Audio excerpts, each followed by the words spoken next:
क्या कोई इंसान सूरज को रोक सकता है? क्या एक स्त्री के तप और सतीत्व के आगे समय भी रुक सकता है? ये कहानी है एक ऐसी पतिव्रता नारी की जिसके श्राप से सूर्य देव का उदय ही रुक गया और देवताओं को भी उसके आगे झुकना पड़ा। प्राचीन समय में प्रतिष्ठानपुर नगर में एक ब्राह्मण रहता था, कौशिक। वो कोढ़ से पीड़ित था।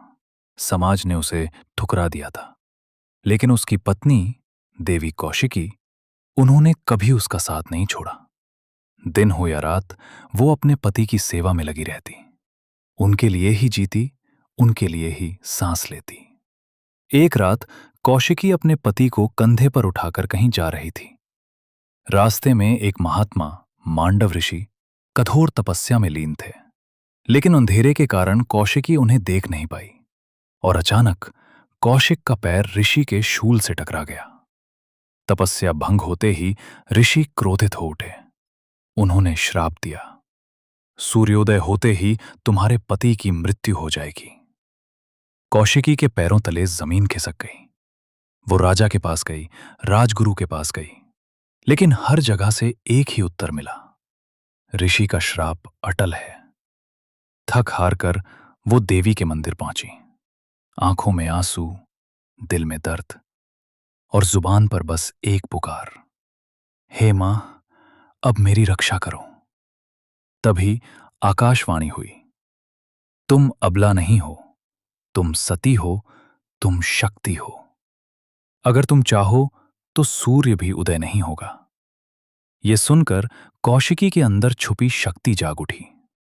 कौशिकी ने जल उठाया और संकल्प लिया, यदि मैं सती हूं तो सूर्य उदय न हो। और जैसे ही ये शब्द निकले, पूरा ब्रह्मांड हिल उठा। आकाश में अंधेरा छा गया, सूर्य रुक गया, समय ठहर गया।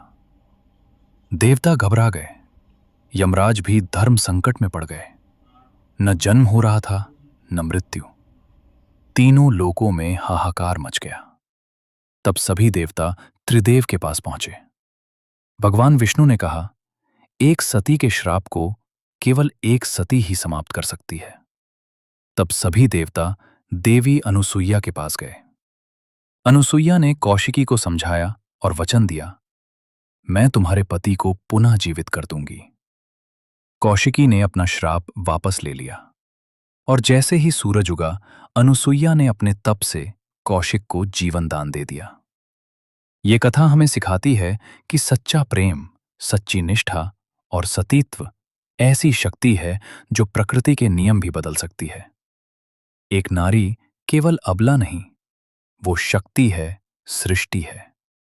अगर आपको ऐसी अद्भुत कथाएं पसंद हैं तो चैनल को सब्सक्राइब करें और वीडियो को लाइक और शेयर जरूर करें।